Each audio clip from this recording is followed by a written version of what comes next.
Welcome to Deep Dive, the novel Aftershow. This is the podcast where we uncover the hidden layers, unravel the twists, and explore the worlds within words of the novels of, well, me, J. Kevin Tomlinson. Whether you've just finished the book or you're curious about what's inside, spoilers and all, you're in the right place. Let's dive in. Welcome back to the Deep Dive. We're going deep today into excerpts from The God Resurrection, a thriller novel you sent us, with an anthropologist, Dr. Dan Kotler, who also consults for the FBI. Intriguing. The setting. Gobekli Tepe, Turkey, the oldest temple ever discovered, older than pottery, where agriculture challenges what we know about early civilization. Yeah, and it's not just the setting. There's a stolen artifact that can, well, I'm quoting here, raise the dead. Oh, wow. Secret societies, ancient mysteries, Maybe even a global catastrophe, history, archaeology, and a little sci-fi. like the theft. Ah, man. Travis Bell gets into Gobekli Tepe, kills a guard, and takes off with something hidden there, but nobody knows what. A hard drive with research that could rewrite history, hidden inside one of the pillars. Fact and fiction, real archaeological site, and a fictional hard drive with huge secrets. And Dr. Dan Kotler is called in by the FBI, but he's not just an anthropologist. He's got a personal connection to Gobekli Tepe. His parents worked there years ago, and apparently they hid something important. So the stakes are higher for Dan. It's personal, not just a case. Uncovering his own history while solving a crime. And more players are added. Agent Roland Denzel, Kotler's partner, FBI. He's the law enforcement side of things. Then there's Ethan Patterson, billionaire, space travel obsessed, and funding the dig at Gobekli Tepe, conveniently. Right. And to complicate things, we have Kendall Young, high-ranking government official. Seems helpful at first, but He's connected to not one, but two secret societies, the Johnny and the Novensiles. And these aren't your average book clubs. These have been around for centuries, in the shadows, with their own agendas. for humanity. Stolen hard drive, secret societies, connections getting messy, and then the Turkish government gets involved. They start interfering, deleting files, blocking access to Gobekli Tepe. So many questions. Why is the Turkish government covering this up? What are they hiding? Nothing is what it seems. And then, boom, Dan's grandfather, Richard, head of the Novensiles. Oh, wow. Family drama, more than that. He orchestrated the theft of the hard drive, which contains research by Dan's own father, Barrett, about manipulating human evolution. Talk about family secrets. Barrett hid this research. It was dangerous. But Richard has his own vision and wants to unlock its secrets. And it gets worse. Liz Ludlam, head of forensics, Dan's ex, is kidnapped with Senator Acosta by a Janny operative named Granger. Twists and turns. The author is playing the long game. A bigger conspiracy than we thought. Who are the good guys? Lines are blurred. Granger works for this shadowy organization, but wants to expose Kendall Young. Everyone has their own goals. Hard to know who to trust. Right. And then Dan is also abducted by Travis Bell and brought to his grandfather, Richard, who reveals his master plan to resurrect 36 historical figures, gods and influential leaders using technology and the stolen hard drive. Ethics of technology, the power of knowledge. Richard thinks he's doing the right thing, bringing back these figures to fix humanity's problems. But Dan sees disaster, tampering with history, playing God. And his father's research is the key. Richard needs Dan to break the encryption on the hard drive, an impossible choice. Help his grandfather achieve this noble but dangerous goal. Or risk his family legacy and maybe doom humanity.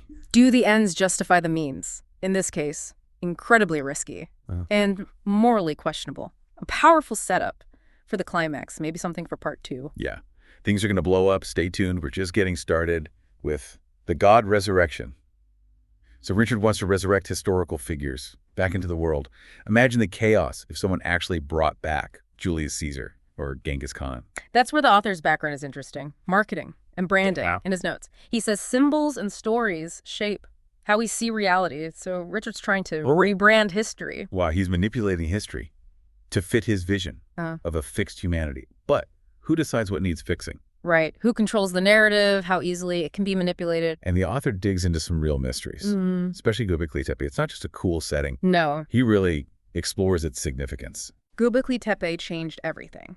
About early civilizations, older than agriculture, pottery, even writing. But it's so complex. The construction, the symbols. Archaeologists are still trying to figure it out. Like finding a smartphone in ancient Rome. Mm. And the author uses this real mystery to fuel the fictional one. Makes you wonder, what else is out there, hidden, waiting to be discovered? He doesn't shy away from the controversial stuff either. The theories about Gobekli Tepe. Astronomical observation, rituals, maybe even a connection to the myth of a global flood. Which ties into that blurred line between history and mythology. He even compares the symbols from Gobekli Tepe to symbols used by modern secret societies. Like there's a connection, a line going back in time. That's what makes the Janae and the Novensiles so interesting. Not just shadowy groups, a hidden history, knowledge, and power passed down for generations. But here's what gets me. The author talks about COVID-19 and how it affected writing this. He calls it the current apocalypse. Powerful. It does. Add another layer. A global catastrophe. Doesn't seem so crazy now. What would we do? Faced with something that could reshape humanity. Would we stick with what we know or embrace radical solutions, even risky ones? That's what Richard's dealing with in the book. And the author took a risk, too. Quit his job to write. Creating Dr. Dan Kotler was a way to explore archaeology, history, the mysteries of the past. So Dan is like the author's own curiosity, uncovering hidden truths, pushing boundaries. And speaking of pushing boundaries, Richard Kotler, he wants to fix humanity. But his methods are extreme. Contradictions, a brilliant scientist, a visionary, but he'll do horrible things to get what he wants. The ends justify the means, but that's dangerous thinking. Right. Think about the consequences, bringing back historical figures, chaos, conflict, war. Richard's blinded by his own righteousness. And it's interesting to compare him with Dan, an anthropologist. Dan respects history and culture. He knows messing with the past can be disastrous. And he's dealing with betrayal. Richard isn't just a bad guy. He's family. It's complicated. It is. It makes it personal. Dan has to face his family's legacy, the secrets, the lies passed down. And speaking of secrets, Travis Bell, the guy who does Richard's dirty work. He's interesting, ruthless, cold-blooded killer. But there's more to him. He's lost, searching for something to believe in, someone to follow. And he finds that in Richard, twisted. But it gives him purpose. Even villains want connection, meaning that's what makes the story so good. It makes you think about why people do things. No easy answers, no clear heroes or villains. The author's good at that. Moral ambiguity makes you question everything, who to trust, like a puzzle. You think you've got it, and then there's another layer. Which brings us to the climax, the fight between Richard and Dan. I think that needs its own deep dive in part 3. Definitely. So much tension, high stakes.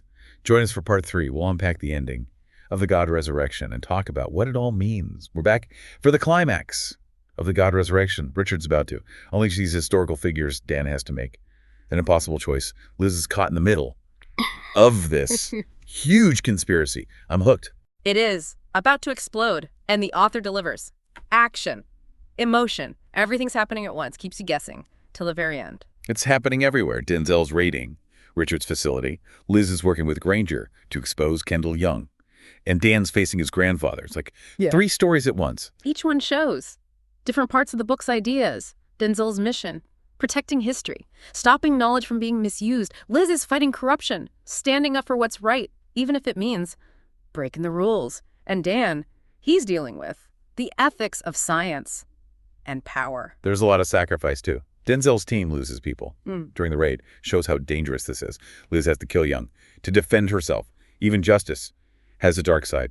And Dan, he gives up the chance to bring his parents back. Richard's plan is too dangerous for everyone. Big choices. For the greater good, they have to think about what they want versus what their actions will do. And there are consequences. And things don't end perfectly. Richard's arrested, but the Novensiles are still out there. The fight to protect history, it never ends. And we're left wondering, what about those historical figures? Are they still around somewhere? And the Janny, the Novensiles, what are they doing? Planning. It's unsettling, even though the main problem is solved. But there's also resilience. Liz becomes the head of historic crimes, keeps fighting, even after everything. It shows the human spirit. We keep going, even after tragedy. And Dan, he wants to find the truth about his parents. He finds a clue. The word manticore, it points to something deeper in their research. Even Richard didn't know about it. Like the author saying, keep looking. There's more to find. More secrets. A satisfying ending. But it also makes you want more. The author's note at the end feels like he's talking to us directly. He wants us to think about these things, question what we see, dig deeper, think critically. It's important now, more than ever. So much information everywhere. Conflicting, misleading. The God resurrection, it reminds us to be careful what we believe, question everything, and search for the truth, even when it's hard to find. And maybe, like Dan, we'll find that the search for truth is the real adventure. I like that. This deep dive into the God resurrection has been amazing. Intrigue, suspense, big ideas, the power of knowledge, dangerous ambition, and fighting for what's right. Maybe it's given you some new thoughts, new questions. Like the author said, there are secrets everywhere waiting for us. So keep exploring, keep questioning, and maybe you'll find your own mystery. Thanks for joining us on this deep dive. And until next time, happy exploring. Thanks for tuning in to Deep Dive, the novel after show. If you enjoyed this episode, be sure to share it with your fellow book lovers and leave us a review. And visit kevintomlinson.com/books to dive into your next adventure.